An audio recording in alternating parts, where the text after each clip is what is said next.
का real hero होता है। फिल्मिया में आप लोग देखला जौन हीरोआ कूद कूद के पहाड़ लांघल सो उन नकली होलन, जो असली होलन उ फौजी जवान होलन, रियल हीरो जो हंसते हंसते अपने देश के खातिर सीने में गोली खाता है। आई इधर से भी एक वीर रस बिरहा का धोन तरज टिकुलिया कजरवा कुल क्षणिक आनंद है, लेकिन बिरहा पत्थर कलकीर हो, पत्थर पर लकीर हो। समाज, सुंदर समाज के लिए बिरहा गाई जाती है। आप लोग महान भाव बैठे, हमारे तकदीर और मुकद्दर के मालिक बैठे हैं।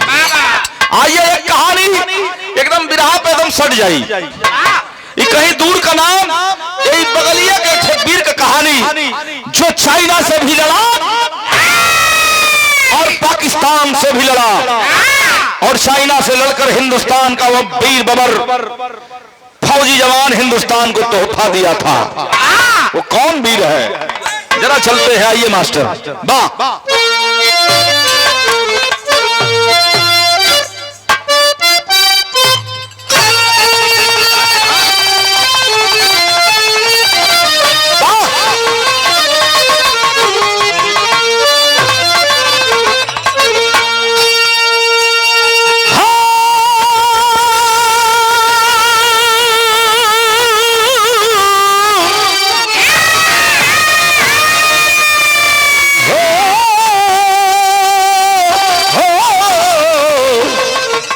भोले बाबा जोगिया हो मोर राम।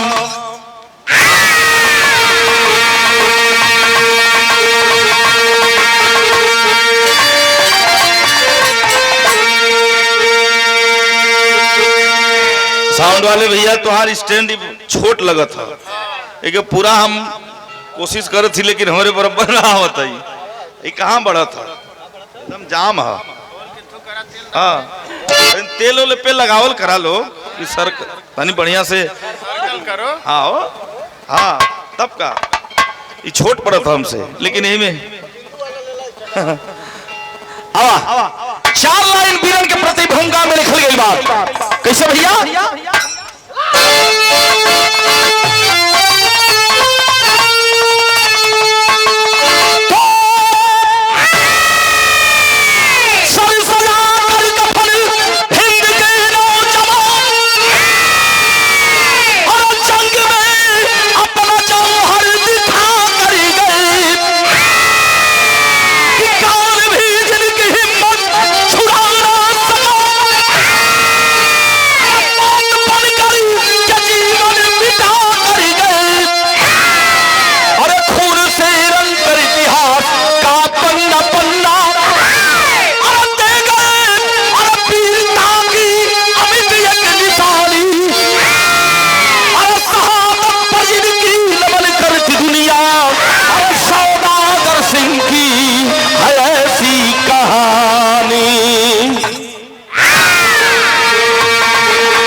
सौदागर सिंह की है ऐसी कहानी।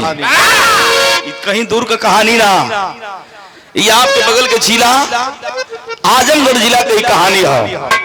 और इस सौदागर सिंह बघेला फौजी जवान की कहानी आप लोगों के बीच में बताने जा रहा हूं कि चाइना से लड़कर के हिंदुस्तान का वीर बबर सिपाही हिंदुस्तान को आर्यावर्त को एक तोहफा दिया था। गजल का अंदाज है मास्टर, थोड़ा सा नई रही, पुरान होई तब नया होई, नया होई तब पुरान, तो सब नयका में आवा मास्टर।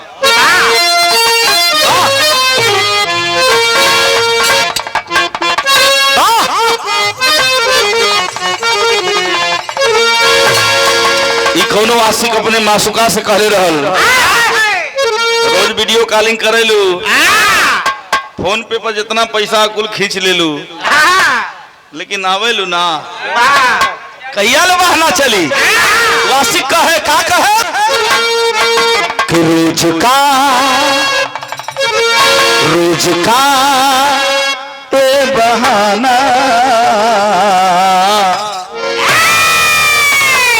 रोज का ए बहाना गजब हो गया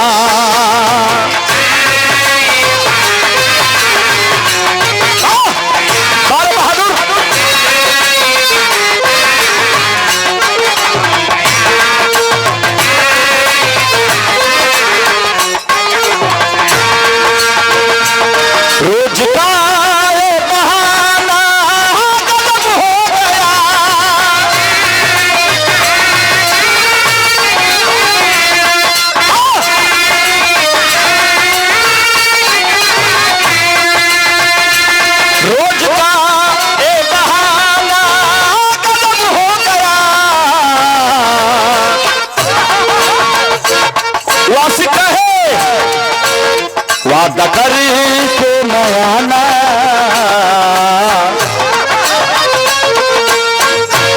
वादा कर के नयाना गजब हो गया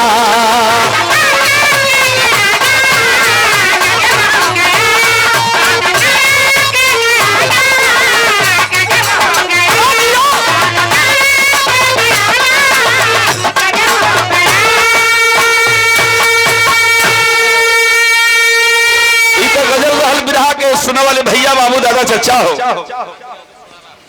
श्री वीर बहादुर यादव कोडरा की धरती से 100 रुपए का आशीर्वाद। लेकिन भाव कितना सुंदर लिखे कवि जी जानत हुआ मोहन भाई भाव कितना सुंदर है। ये दुनिया का कुल कर्जा भर यही आदमी लेकिन एक कर्जा है जो कोई इंसान नहीं भर सकता। कौन कर्जा कि कर्ज माँ का चुकाना तो कर्ज माँ का चुकाना बड़ी बात है।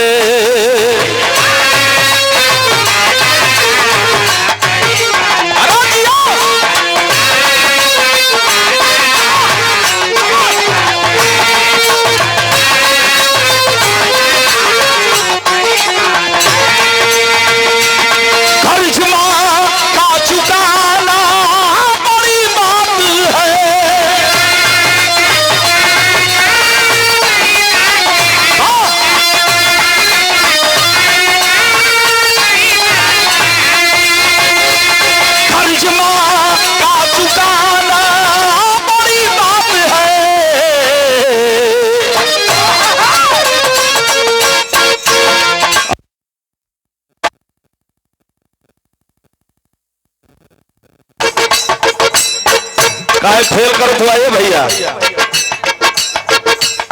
अपनी गर्दन कटाना बड़ी बात।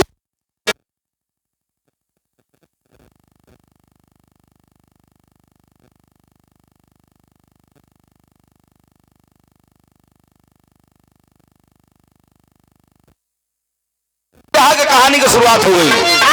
कहानी कहाँ कबा कब कबा कैसन बा उधर से दोनों जो हरी सुल्ला स्वर्गीय बुल्लू गुरुजी गावन तो छुआ के गावन स्वर्गीय राम गुरु उठा के गावन ये रियल रहल मेहनी में पीस के गुरुजी निकल जाए स्वर्गीय बुल्लू गुरुजी कैसे कहा कहानी की शुरुआत हो गई।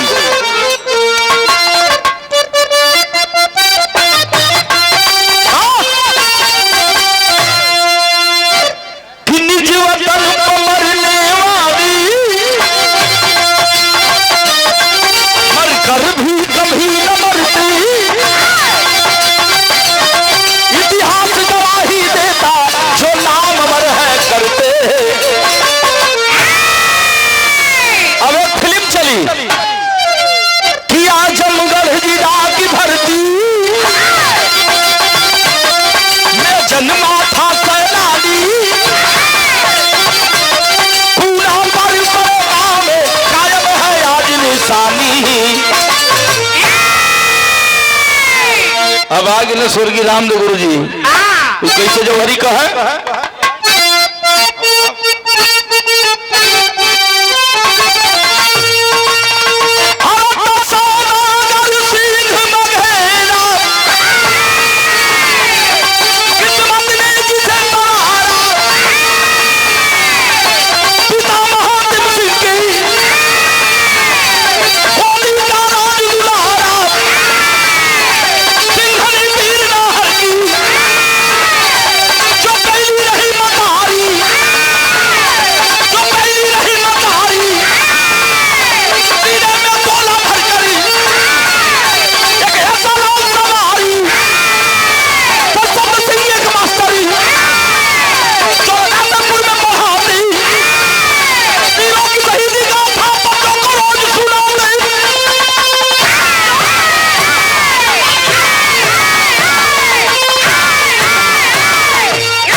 12 शेर हुआ,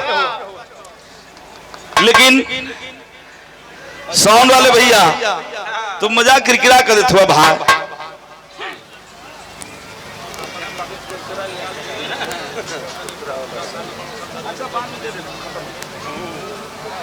ये भैया कहानी और दूर का नहीं, यही आजमगढ़ जिला में एक गांव पड़ेला, जियनपुर लाट घाट के बगल में, जो ग्राम सभा का नाम है पूना पार पड़ेगा।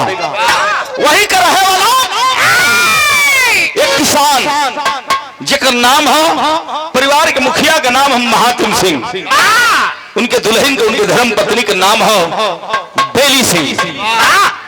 बेली देवी और महात्म सिंह का ब्याह भइले 5-7 बरस बीत गई बा। तो इस समाज में देखे के मिलला हो बाबूजी, 1 साल बीतेला, 2 साल बीतेला, 5 साल बीतेला, कोनो गोदी में ना बाल बच्चा होलन, तो घर परिवार के पास पड़ोस के लोग ताना मारेला, कहला लोग के का करत हो दोनों, हमें कुछ ना भल, यह लोग ताना मारत दिया।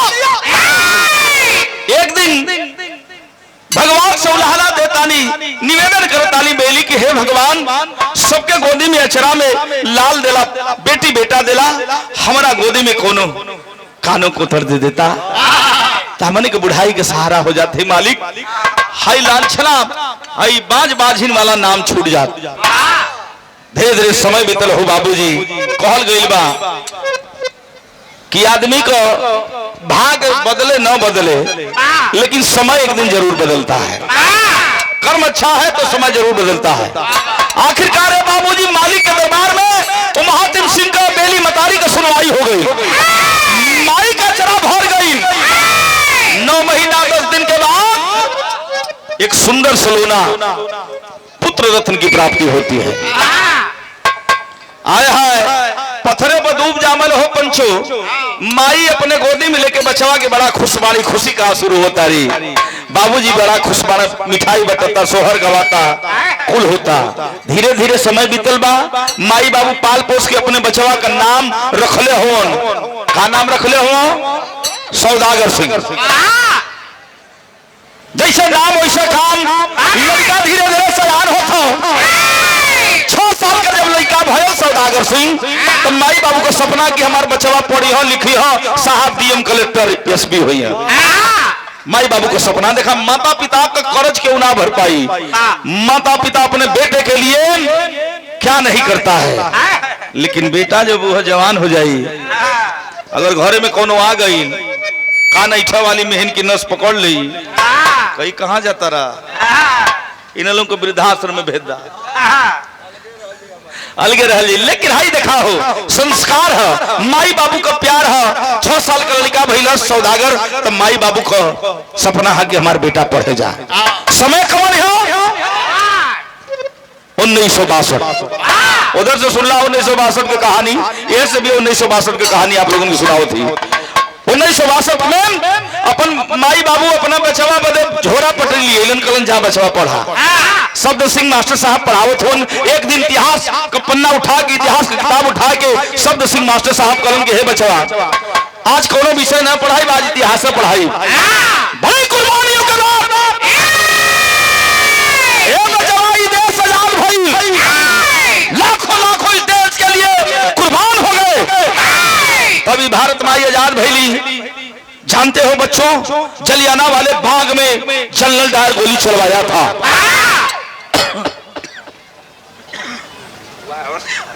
उधर लिखा लोग सुनगावत हो, हमें सुरती उर्ती मत डाला भैया लोग बना के। हाँ आखिरकार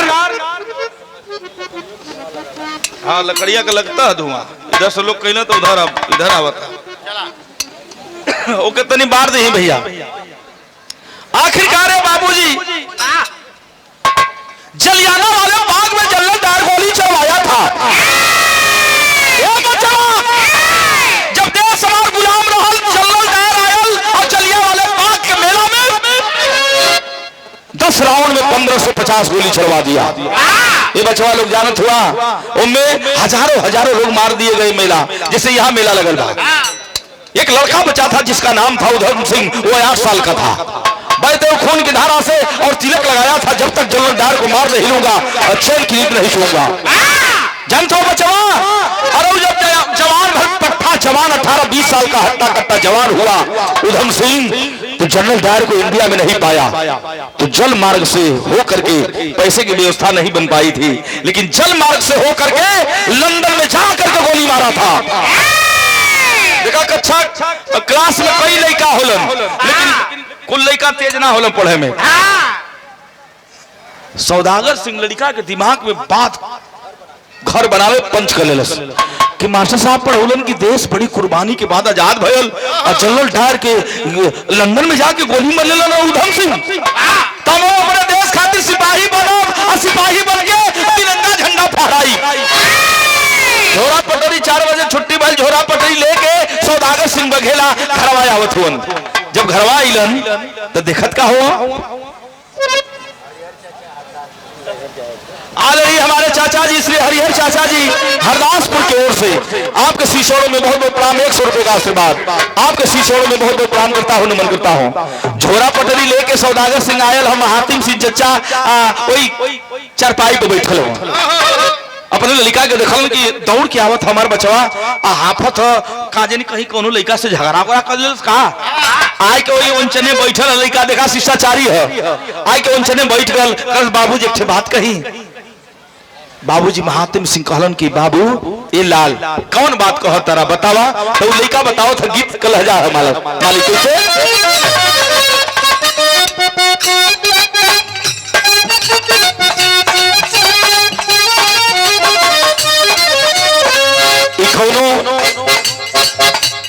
दुल्हन ससुरा से जब नैयरा में गई तो सखी से लेहर पूछो तनी का हो सखी तो हर राजा जी कैसन बनो, अरे नून गुदरी बढ़िया से कटल लो। तो दुल्हनिया रोवे लगल कलश की सखिया हमार राजा जी इतना हमके माने लन, इतना माने लन, जब ले अपने हाथ से हमके खिया ना ले लन तब ले उनका मनवा नहीं भरेला। जब हमार विदाई होता रे सखिया तो हमार राजा जी अचरा पकड़ के पुका फाड़ के रोत रहे, हमार करेजा फाड़ गल हो सखी। वो बतावे का बतावे,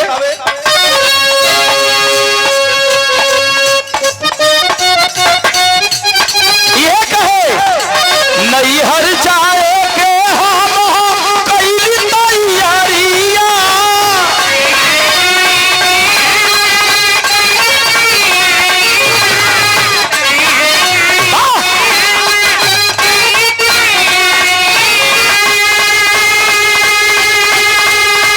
हर जाए के हम कैली तैयारिया, गाड़ी लेके अइले हमर भैया हो, गाड़ी लेके अइले हमर भैया हो, अचरे से मुहवा तो के रोए लगुए भैया।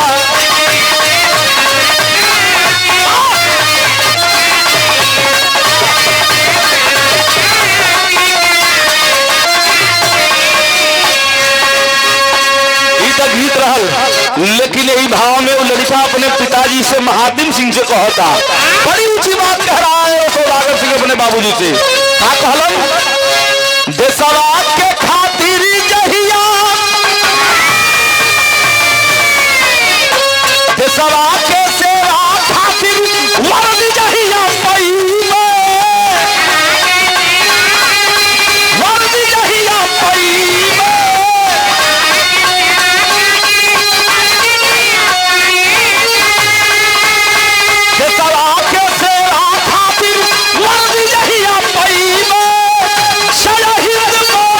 चल के बोली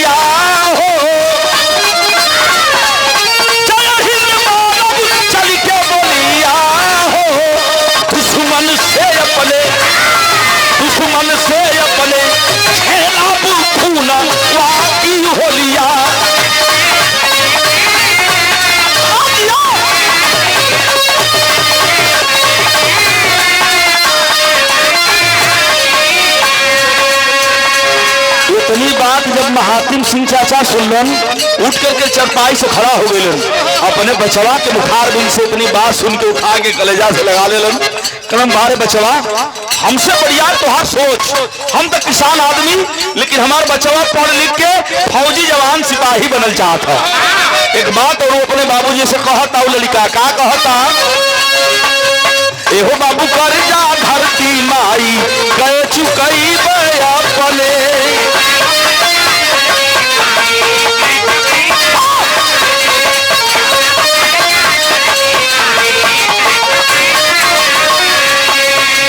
एहो बाबू पीछे नाही कदम के हकई अपने,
सुन के महातिम सिंह अपने सौदागर सिंह बचवा बदे कहलन कि ये बचवा रुक रुक रुक उपाय करत है, तुहार सपना है तो रुका, एको भैंस और लिया के बांध दई, रियाज करा बचवा।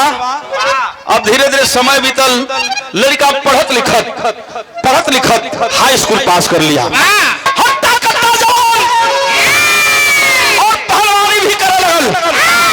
ये भैया छफिट्टा जवान सौदागर सिंह बघेला गांवपुर क्षेत्र में चर्चा का विषय बन गई कि महातिम सिंह का लड़का एक दिन देश का नाम, क्षेत्र का नाम, जिला का नाम, गांव का नाम रोशन करी। बड़ा शिष्टाचारी है, पढ़ने में बड़ा ब्रिलियंट है।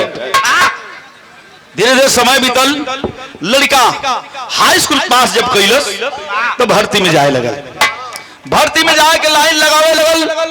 कई भर्तियों में गया जवान, लेकिन सफलता को नहीं पाया, निराशा के घर में बैठ गई। 5-6 दिन रियाज करे नहीं गए, न पढ़ा था न लिखा था, न टाइम से खाद पिया था। बाबूजी दिनचर्या देख करके एक दिन बोलोन, कहन कहो लाल, हमारे प्यार में, हमारे सेवा में कोनो गलती हो गई, ये गरीबी में कि तू हमरा से मुंह मोड़ा तरा, तू रियाज पानी पढ़ाई लिखाई नहीं करे तरा, काहे नहीं करत हुआ? रोवा लगल लड़का। बाबूजी 5-6 भर्ती में गईली, हमारा बचपन से सपना रहल कि हम फौजी जवान बन के अपने भारत माई के सेवा करब, लेकिन लगत है नौकरी नसीब में ना है, कहीं शहर बनारस चलब कमाई। बाबूजी तुहार हाथ बटाई तुहरे गरीबी में। कहन नहीं बेटा, जब तक हमरे बाजू में दम हो, भगवान जबले हाथ वो निम्न कैले हो, तबले कोनो दिक्कत ना हो रे लाल। तैयारी करो, काल गई है कर्म प्रधान विश्व करी राखा, जो जस करे सो तस फल चाखा।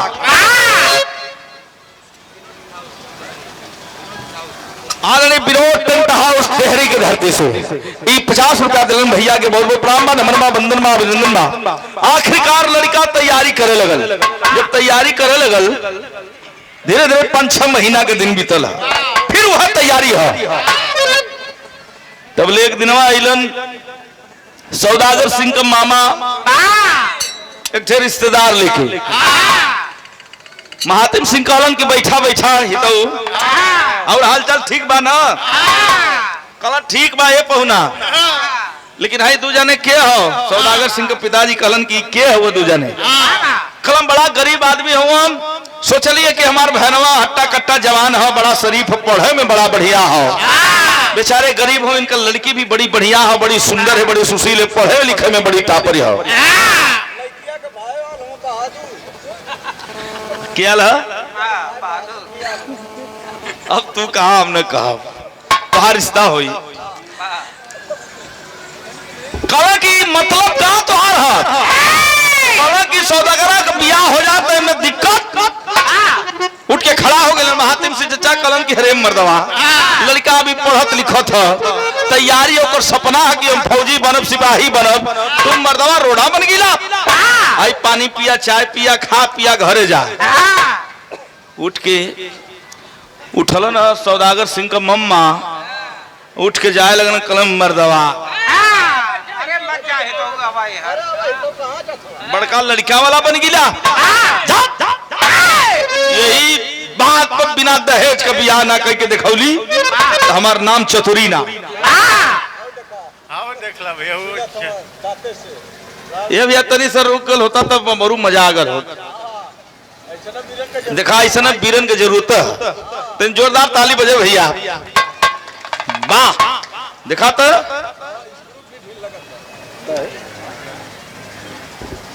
फोरबो करवा अथवा से बात ताली बजे भैया क्या बात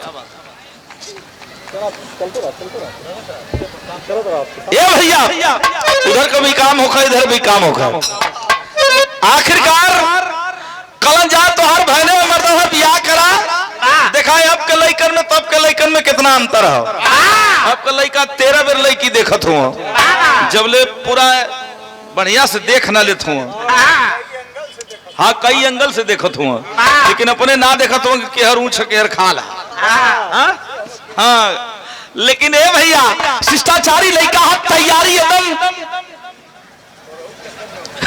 वो तैयारी अभी हम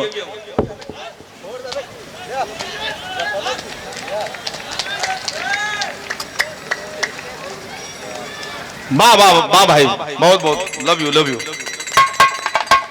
तिंदा हो हम इनाम देते भैया के हमारा रहेगा बस करा रुका आइला पैसा भैया ला आइए आवा बहादुरी का काम किए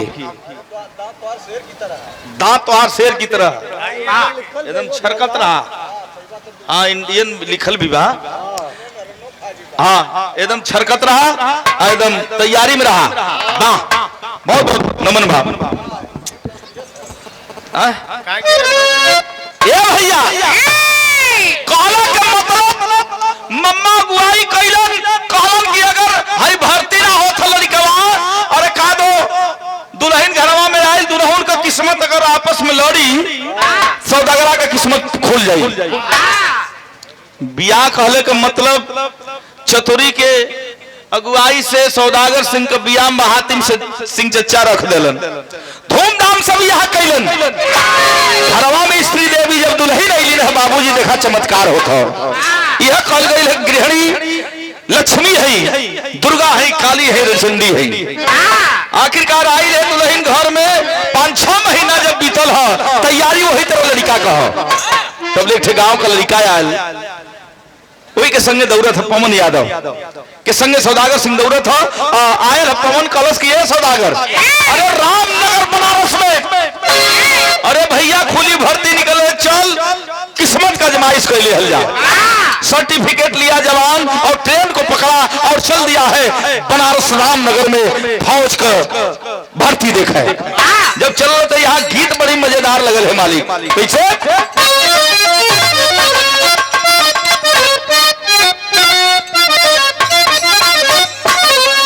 बड़ी पुरान में स्वर्गीय रामदेव गुरु जी मछल के गाँव है स्वर्गीय बुल्लू गुरु जी भी मछल के गाँव है स्वर्गीय रामदेव गुरु जी तने चढ़ा के कहा कि गोरिया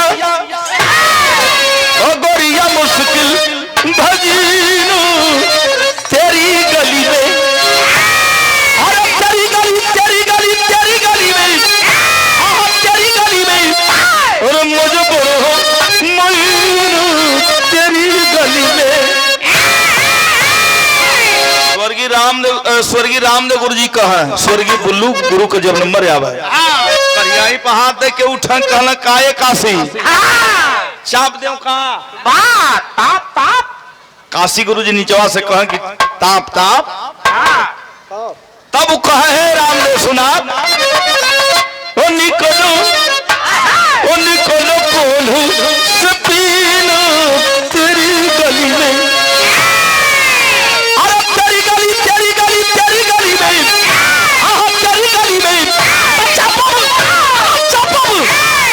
छोड़बू पसीना तेरी गली में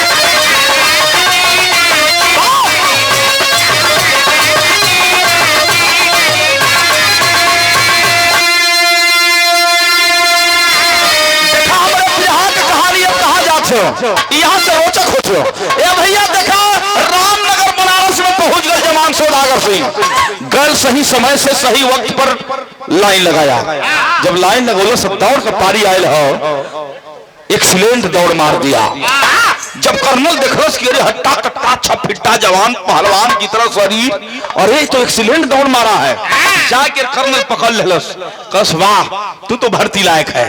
तब भर्ती लायक हो तब देखा यहाँ सीमा का सरहद का सिपाही बन जाता जवान। कैसा ओ भैला भर्ती नगीना सीमा फौज में।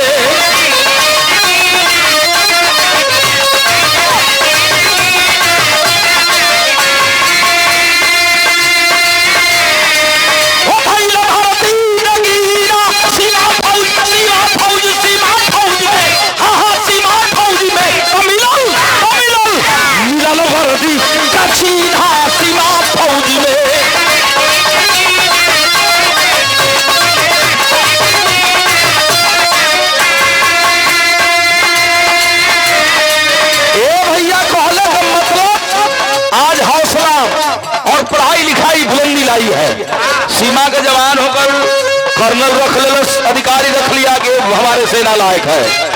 6 महीना के ट्रेनिंग पूरा कैलस जवान। ट्रेनिंग पूरा करके ऊपर ड्यूटी कहाँ लगल? प्रथम ड्यूटी लगी है चाइना बॉर्डर। चाइना बॉर्डर पर लगल है, लेकिन ड्यूटी करत है जवान।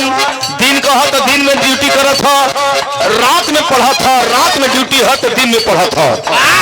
ड्यूटी करते समय जवान ड्यूटी भी करता था, देश सेवा भी करता था और पढ़ाई भी करता था। क्या करता था? सन शिक्षा कबीर कैला पढ़ाई,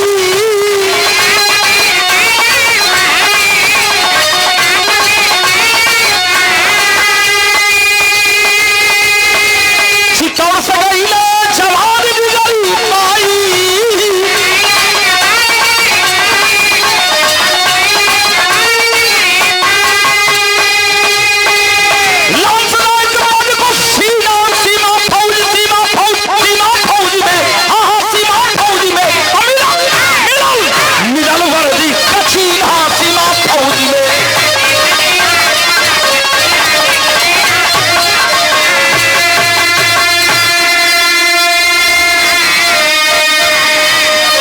भैया ये पुरान चीज है, आजकल लोग नैकिया पर ढेर चिपकत हो। नैकिया से लोग पुरनकिया से लोग नया बनावत है, एकर कोनो जोड़ ना है।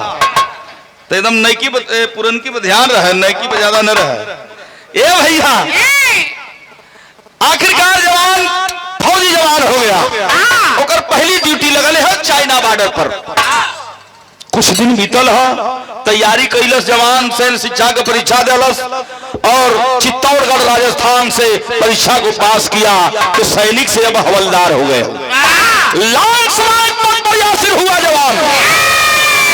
माई बाबू कई खबर मिलल कि हमार बचवा सिपाही, हमार फौजी बेटवा सौदागर सिंह परीक्षा पास हो गल, हवलदार हो गए। अपार खुशी है, माई बाबू मिठाई बांटा तो गाँव में।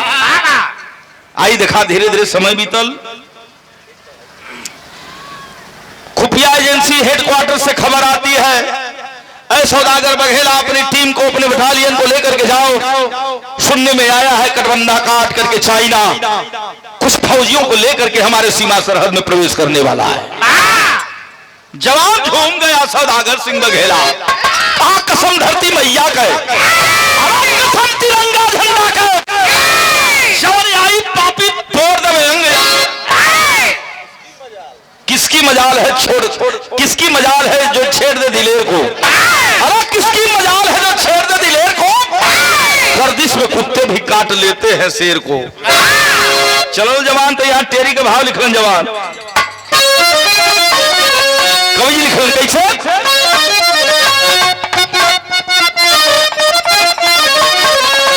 बघेला उछल के कहा, क्या कहा?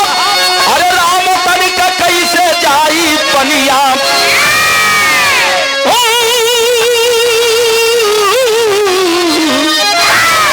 अरे मोरे राम। ये पूरन किया नहीं किया, मैं मत भागा। ये बुल्लू गुरुजी कहा कि अरे मोरे राम वो तनिक कैसे जाई पनिया, अरे दुश्मन की छाती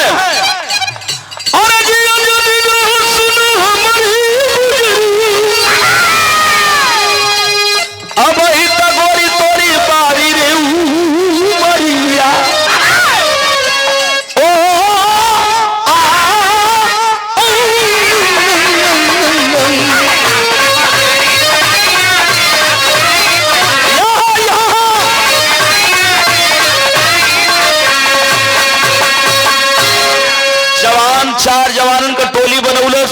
उस समय हमार सेना 1962 में कम रहल, चाइना का सेना ज्यादा रहल। पता चला है 50 सैनिकों को लेकर के चाइना हमारे कटबंधे को काट करके हमारे सीमा में घुसने वाला है। 4 जवानन के लेके सौदागर सिंह बघेला कहा कि हमें मरने का गम नहीं है बहादुर, तिरंगे झंडे की कसम, मातृभूमि की कसम, तुम आगे बढ़ते रहो। हौसला तुम्हारा अगर सही है तो 10 दुश्मनों पर 1 जवान भारी पड़ेगा। जवान चलो भैया, वीरस का भाव लगल कैसे भैया?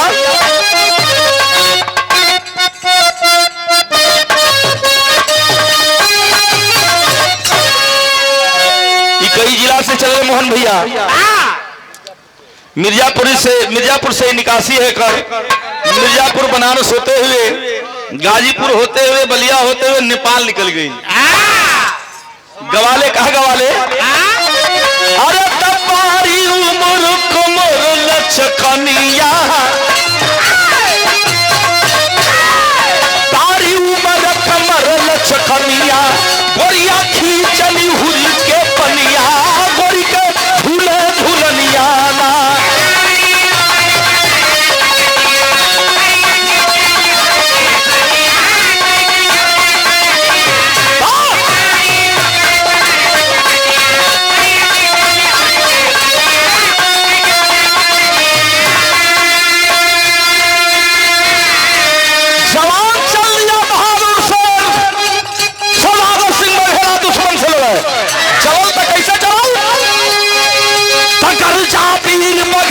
सौदा खर्चा वीर बघेला सौदा कर जवान आवा हो सुगनवा आजमगढ़ का नवाला।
जवान दोनों ओर से लड़ाई छिड़ गई बा, हर चाइना से हर भारत से। हमारे देश का जवान कम हो, हर का जवान ज्यादा हुआ। गैर लड़त लड़त जवान सौदागर सिंह देखलस कि कटबंधा काटल गई हो, कटबंधा का तार हटा के सीमा में घुस गई चाइना के, लगातार गोली चलावे। आज उस समय हमारे देश में राइफल रहो 1962 में संगीन लगल हल, राइफलवा के तो गोलियां मरबा करे, जब जेके पकड़ के राइफलवा से एक मारा धर के पीठ तोड़ दे, संगनिया से मारे आर पार हो जाए शरीर। एक एक करके प्रमाण मिला, 11 चीनियों को अकेला सौदागर सिंह बघेला मार गिराया। भाग गए कुल चीनी, विदेशी कुल तो कोई बॉलर मई होना सो। अरे हिंदुस्तान का एक पट्टा जवान हमारे सभी जवानों पर भारी पड़ गया। चलो भागो, फिर लड़ाई होगी, देखा जाएगा। कुल जवान भाग गए, 11 जाने के रेल की मार की कैलस का जौने हथियारवा से चाइना लड़त रहो, हथियारवा का बोझ बनौलो 11 चीनियन के मार के 11 एसएलआर हथियार छीन के भागत भागत अपने देश में प्रवेश कर गए। एसएलआर का मतलब सेल्फ लोडिंग राइफल उस समय चाइना के पास था 1962 में, और हमारे देश में केवल राइफल थी। जरा सर्च करके देख लीजिएगा। अलग किस्म का, अलग तकनीकी का चाइना का हथियार बना था। कंपनी कमांडर जब देखा है कि अरे 12 सौदागर बघेला, तू तो बहादुर है रे, तू तो शेर बमर है, आ मेरे गले लग जा। हाय हाय, गले लगा के इंडिया के कमांडर कहा कि शेर बबर हो, अब हम जंग जीत जाएंगे। लेकिन ये सेलार हथियार के जब देखल जवान वो कमांडर, पूरे हिंदुस्तान में जंगल की आग की तरह ये खबर पहुंच गई। उस समय देश के प्रधानमंत्री कौन हुआ करते थे? 1962 में पंडित जवाहरलाल नेहरू इस देश के प्रधानमंत्री हुआ करते थे। ये खबर यह जब गई है प्रधानमंत्री के कान में, ये देश का आजमगढ़ का, उत्तर प्रदेश का सौदागर सिंह बघेला जो चाइना से लड़कर 11 सेलार हथियार छीना है और 11 चीनियों को मारा है, मैं उस जवान को देखना चाहता हूं और अपने गले से लगाना चाहता हूं। प्रधानमंत्री जी सीमा सरहद पर एक सभा बुलाए और सभा में सारे देश के फौजी जवान, आला अधिकारी आए हैं। प्रधानमंत्री जी का आगमन हुआ, देश का नायक सौदागर सिंह वही कुर्सी पर बैठा, सारे सिपाही गण अधिकारी बैठे हैं। ऐसा मंच लगल है, प्रधानमंत्री जी का आगमन हुआ। ठीक गीत लिखन कवि जी, कौन गीत है मास्टर?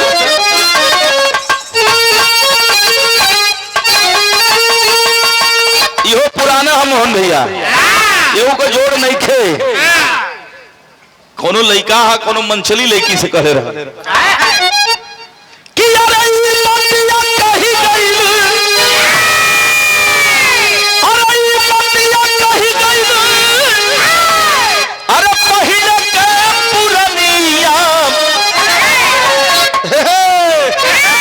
अरे उड़ाई ले मौज बबुनी, अरे उड़ाई ले मौज बबुनी, अरे तोर जमल जवनिया उड़ाई ले मौज बबुनी।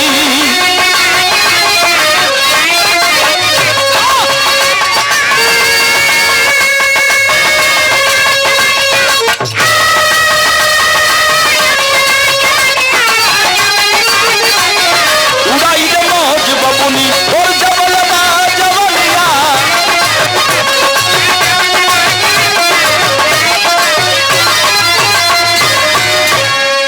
आई देखा है बाबूजी, पंडित जवाहरलाल नेहरू प्रधानमंत्री जी मंच पर आइलन और माइक पकड़ के कहलन कि मैं उस जवान को देखना चाहता हूं जो हिंदुस्तान को तोहफा दिया है। मंच पर आइलन सौदागर सिंह बघेला और कलेजा से लगा के प्रधानमंत्री जी की बात कहलन। का कहलन है?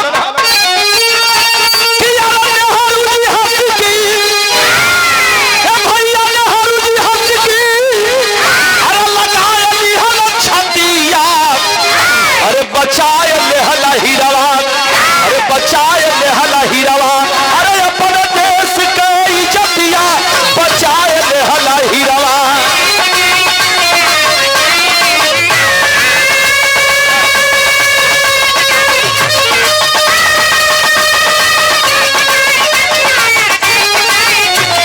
बचाए लेहला हीरावा,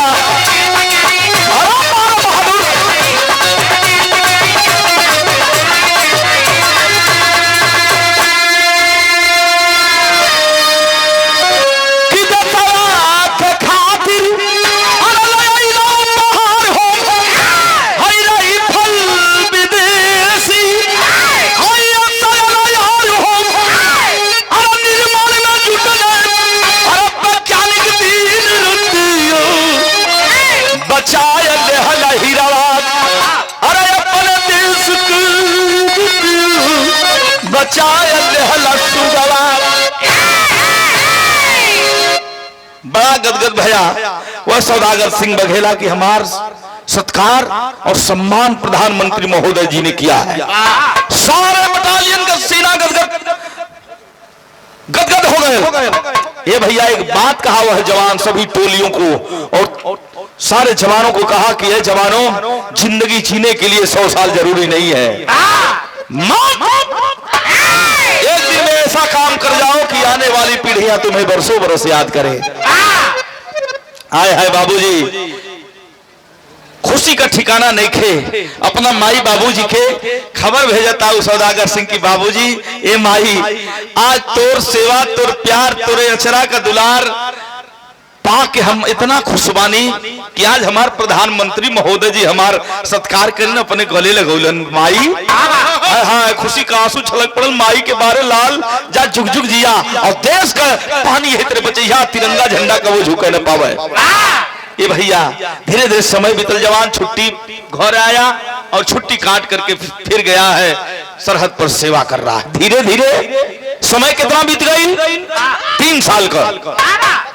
मतलब 62 चाइना से लड़ा और धीरे धीरे 65 आ गए और पाकिस्तान पैटर्न टैंक लेकर के चढ़ाई कर रहा था हमारे देश पर। उस समय जवान छुट्टी पर आया अपने दुल्हन स्त्री देवी के साथ में रात को बिता रहा है, छुट्टी काट रहा है। 15 दिन छुट्टियां बीतल है बाबूजी, तब तक हेडक्वार्टर से खबर आती है कि जवान, ऐ सौदागर सिंह बघेला, तेरी छुट्टी कैंसिल की जाती है, तुम जल्दी सीमा सरहद पर चले आओ, मां भारती तुझे पुकार रही है। ए भैया, उस समय जवान छुट्टी पे आल है, सबेर भयल, अब जाए की तैयारी करत है। अपना माई से, अपना बाबू से, अपना दुल्हन से विदाई लेके जाए जाता, तब तक दुल्हन केवड़िया का यह दुआरिया, यही द्वार छेक के खड़ी हो गई, आंख में आंसू लेके अपने फौजी दुल्हा, अपने दुल्हा राजा से एक बात कर लिया, सैया जात हुआ, अपना दिल का बात हम कहीं ना पहुंचे तब ले जात हुआ, मत जा।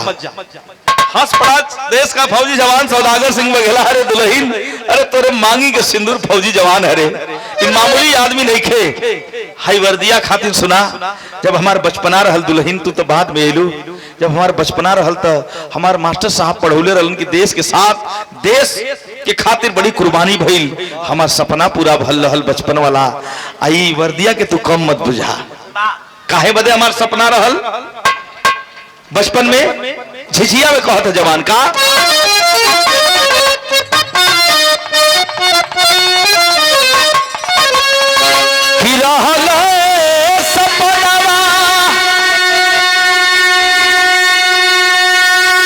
दुल्हन से कह रहा है फौजी जवान, सुनो दुल्हन, हमारा सपना का रहल बचपन का, कि रहल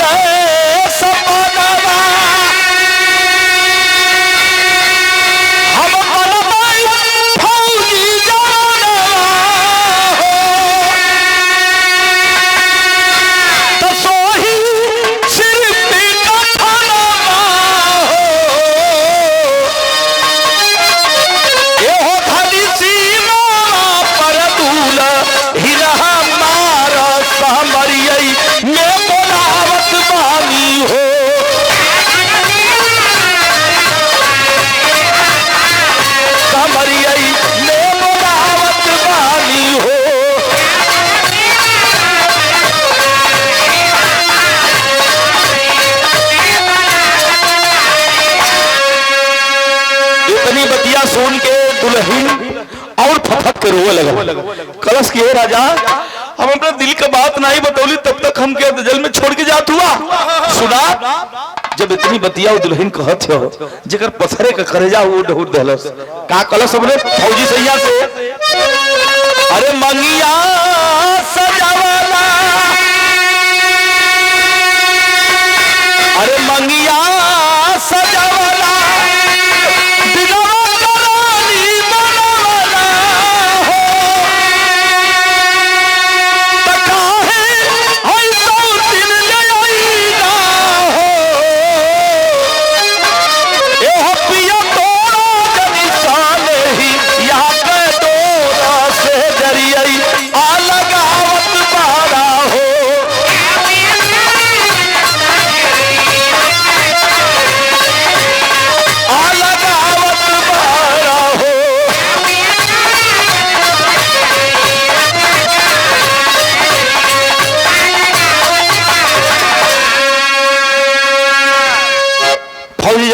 दुल्हन को मनाया, कहा कि नहीं, रोते विदाई नहीं करना चाहिए।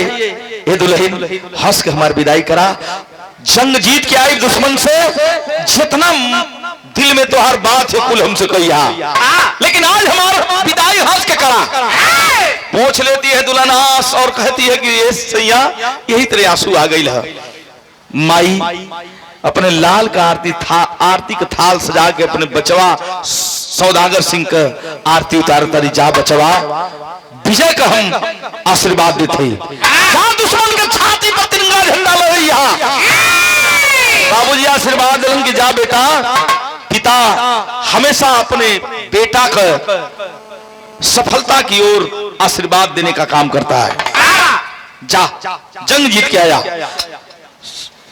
घर से छुट्टी लेकर के जवान पहुंचा है सीमा सरहद पर। ऊपर ड्यूटी कहां लगल?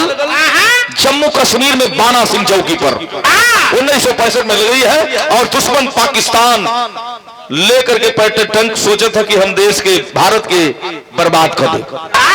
तब जवान चढ़ के वर्दी कस के और गोला बम बारूद लेकर के सौदागर सिंह बघेला धिक्कार करके कहता है पाकिस्तानियों को। क्या कहा बाबूजी? पापड़ का भाव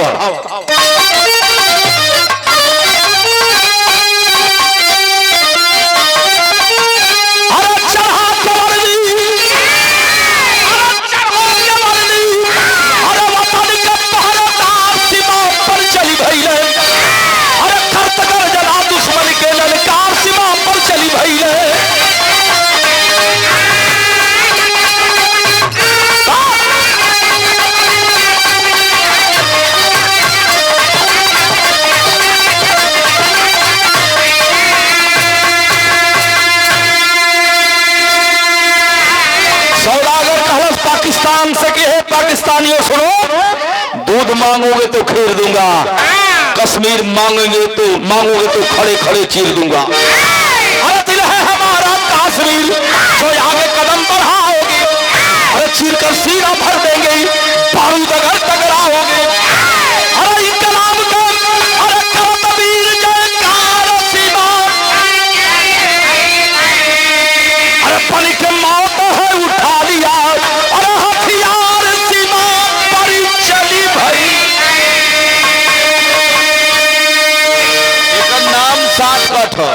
मोहन भाई सिखल कराए के। हाँ एक नाम हम सोचे थे कि का छिलवाई तो लोग। हाँ कहो कवि जी। हर घड़ी पूजा पाठ के चक्कर में, हर घड़ी पूजा पाठ के चक्कर में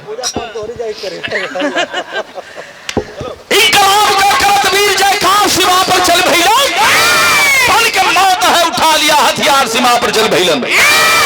कल साला सौदागर सिंह कहा कि साला पाकिस्तान साले तरपाल छाने की औकात नहीं, और हिंदुस्तान को भारत को तू बर्बाद करने की कोशिश करता है। तेरा यह मसूबा हम नाकाम करेंगे बेईमान साला। सुन लड़ाई लग गई है जवान, तर गोली दोनों से चले थे। 2500 पाकिस्तानियों को मार करके तिरंगा झंडा लहरा रहा था सौदागर सिंह बघेला पहाड़ी के ऊपर। जब लहरा था वंदे मातरम इंकलाब जिंदाबाद, भारत माता की जय घोष करते हुए जवान आगे बढ़ रहा है। आल्हा का भाव लिख लेंगे जी कैसे?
सितंबर का महीना रहल 2 सितंबर रात बेला ऊंची चोटी पर पहाड़ी पर तिरंगा झंडा लहरा रहा था दुश्मनों को छक्का छुड़ा करके।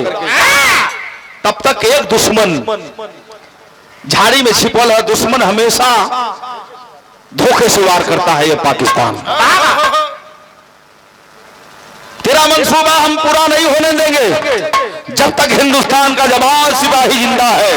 ऐ पाकिस्तान, कान खोल करके सुन ले, तेरा मंसूबा कभी पूरा होने वाला नहीं है। तो लाख करोड़ आतंकवादी पैदा कर ले, लेकिन हिंदुस्तान का जवान सिपाही तेरे छाती पर तिरंगा झंडा लहराएगा। यह सोच लेके जवान आगे बढ़ल है। तब तक दुश्मन टारगेट बना लिया किसको? बात तलाक है फौजी जवान, हमारे 2500 जवान को मार दिया छिप करके झाड़ी से, और गन की पॉइंट करता है सौदागर सिंह बघेला के ओर। छोड़ दिया गोली, सनसनात गोली भैया। आइल है तिरंगा झंडा हाथ में ले ले, जवान इस सीना के पार कर गई। धाम तो धरती पर जवान की रेलो, सारे जवान इकट्ठा हो गए। सौदागर भैया तो क्या गोली लेवल, तो ट्रीटमेंट, तो इलाज मिलती है हॉस्पिटल में करावल जाए। जवान हंस पड़ा, गोली लगी है, खून की धारा बह रही है, लेकिन वतन के लिए तनिक भी आंस नहीं गिरा रहा है और अपने जवानों को चेतावनी दे रहा है। जवान, सीने में गोली खा लेना, लेकिन कदम को पीछे मत हटाना। मातृभूमि की रक्षा करना, अपने देश की रक्षा करना। हमें मरने का गम नहीं है, बड़ी देरी हो जाएगी। एक जवान सामने खड़ा है, तब तक सौदागर सिंह के आंख से आंसू टपक पड़ल। काहे बदे? देश खातिर ना, कि हम देश खातिर गोली खैलिए बदे ना, ए बदे कि हमार माई घरवा इंतजार करत है, हमार राज जोत हो, हमार बाबूजी राज जोत होयन, विजय का आशीर्वाद दे लो। जा बेटा, गोली सीना में भले खैया, लेकिन कदम के पीछे मत भैया। हमारे माई बदे लिखदा हो भैया। ए फौजी, कलम डायरी हर जवान के पास हुआ करती है मित्रों। एक जवान कलम डायरी निकाला और रो रहा है। भैया का लिखे बताओ माई बदे? कलश जवान के हमारे माई बदे ही है लिखता हो भैया। ए माई, हम भारत माई का कर्जा चुका दली, लेकिन हे जन्मदायिनी माई, तोरे दुधवा के कर्जा हमने चुका पोली। हो सकते है माई अपने बचवा के क्षमा करिया। हे बाबूजी, अपना बाबू बदे दूसरी लेनिया में लिखा हुआ था कि बाबूजी उंगली पकड़ के चलौला हो, जहां हम नम होके हमके हौसला देला, फौजी जवान बना के हमके भारत माई का रक्षा करौला। आज तुहार बेटा तो से बहुत दूर जा रहल बा। हे पिताजी, हमार तू भगवान रला, हो सके तो हमके क्षमा करिया। दुल्हन मदे तीसरी की लाइन लिखवा था कि हे दुल्हन, तुहार जवानी है, जोर जवानी है, हम वादा कैले रही कि लड़ाई खत्म हुई, आई तो अपने दिल के बात कुल करिया, लेकिन अफसोस मैं देश के लिए शहीद हो गया। मैं जा रहा हूं तो उनको छोड़ करके, हे दुल्हन, हमार माई बाबू बुढ़ाई का क्यों उनकर लाठी ना रहल, हम ही रहली इकलौता बेटा, तो ही लाठी बन के हमारे माई बाबू के बुढ़ाई पार कर दिया। अगर ना निकलगी तो कहीं और घर बर बसा लिया। यह कह के जवान अंतिम सांस छोड़ दिया। 1965 के बेला में बाबूजी, जब देश का जवान शहीद होता था, ये नोटिस करिएगा, पढ़े लिखे नौजवान, ग्रेजुएशन कर रहे, इंटर हाई स्कूल कर रहे जवान, 1965 के बेला में इस देश का जवान जो ही शहीद होता था, उसकी पार्थिव शरीर उसके घर नहीं आया करती थी, केवल वर्दी टोपी आया करती थी।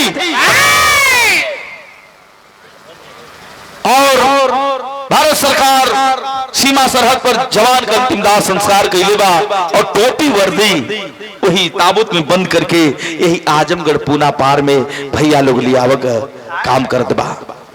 जंगल की आग की पूरा क्षेत्र में, पूरा जिला में, पूरे प्रदेश में ये खबर पहुंच गई कि महात्मा सिंह का लड़का सौदागर सिंह शहीद होके घरे आवत हुआ। अरे देश का पुजारी है, देश का परम भक्त है, मैं उस भक्त को सलाम करूंगा और दर्शन करूंगा। जनता का हुजूम चल दे सोई पूना पार बढ़ेगा।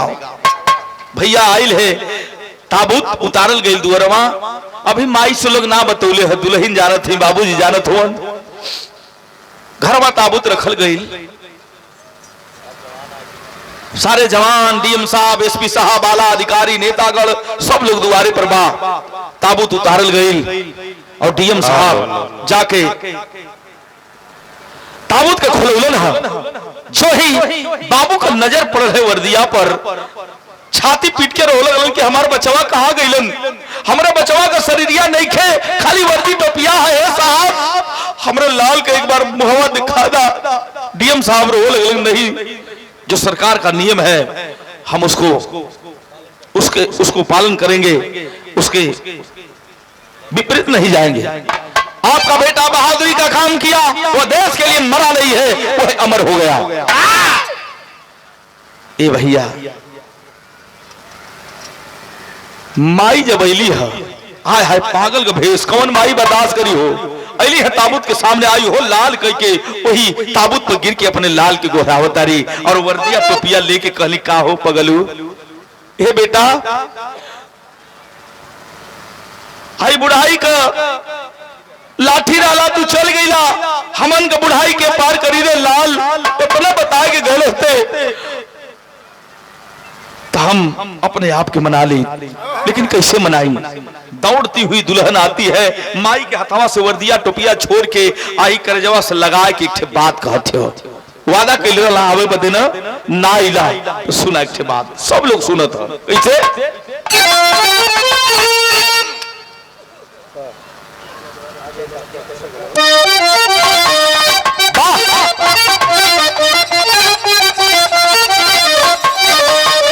बतिया दुल्ही लोग के वर्दिया से पूछे तारी है, कह तारी कि आई जई तायखिया की समहनवा,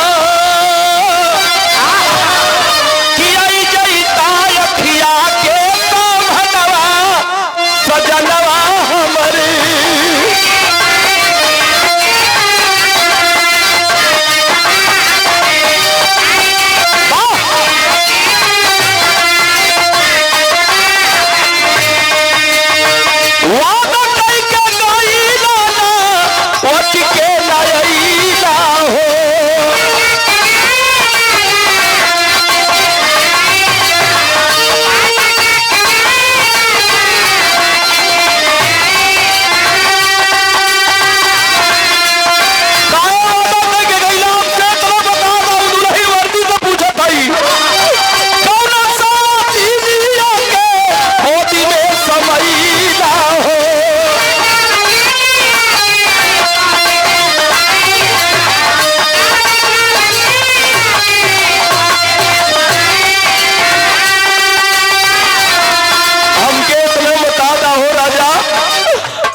सब लोग रोत बा कि बहन, डीएम साहब कहे कि बहन आपका मांग का सिंदूर मरा नहीं है, वह तो अमर हो गया।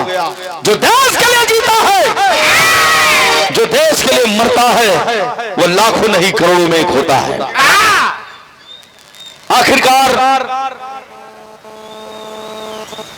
यही सरजू नदी जो घाघरा नदी के किनारे पूरे आला अधिकारी, पूरे जनता द्वारा सौदागर सिंह बघेला का अंतिम दाह संस्कार करी गई।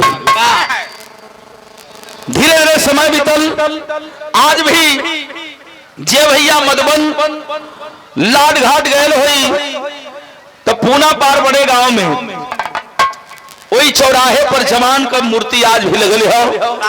जब शहीद हुआ जवान देश के लिए तो भारत सरकार सौदागर सिंह बघेला को परम वीर चक्र से नवाजी, उपहार दिया बीमारी का, और आज भी कायम है। कहा कोई पूना पार बड़े गांव में वीर का मूर्ति बनल है, और मार्च के महीना में जहां बाबा के दरबार में, श्रीनाथ बाबा के दरबार में जो आज मेला लगल बा, भव्य मेला, ऐसा मेला शहीदी मेला लगता है पूना पार बड़े गांव आजमगढ़ में। कैसे भैया खड़ी कलाई है हवा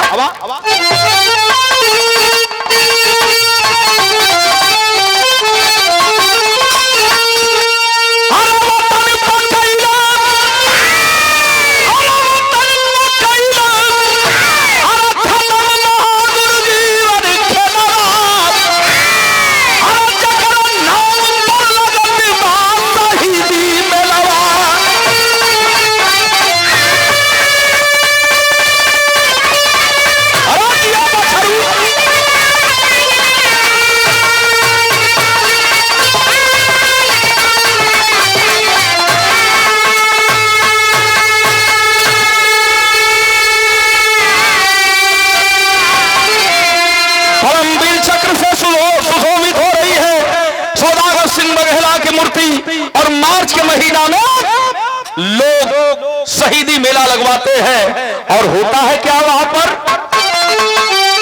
पूरा पार बनेगा कब पावन धरतिया अरे तारा नारी वीर का उतारो ली रतिया।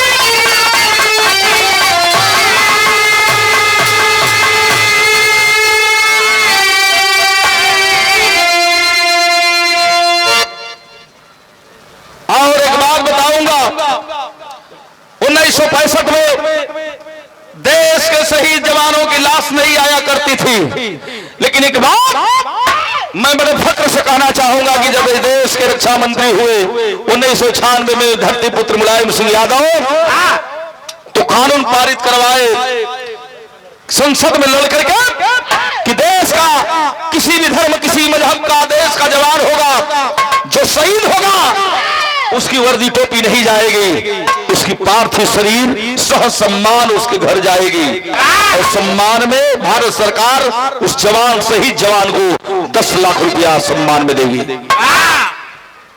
आज वह कानून पारित है। जो भी हमारे किसान जवान हमारे किसान मजदूर गरीब का बचवा ही देश के फौजी जवान हो देश का रक्षा करेलन।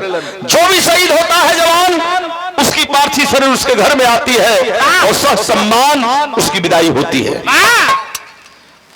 आखिरी भाव ऐसे जवानों को बहुत बहुत प्रणाम करता हूं नमन करता हूं और सत सत नमन उनके चरणों में। कैसे भैया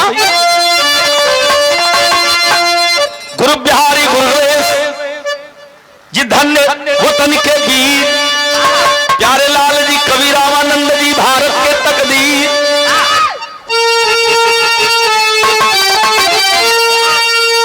चला भाई धर लिया धर रहा उनके वो जावा मत अभी पहला दूसरा दिन हो उधर लिया कहो भैया ठीक है मोहन भैया।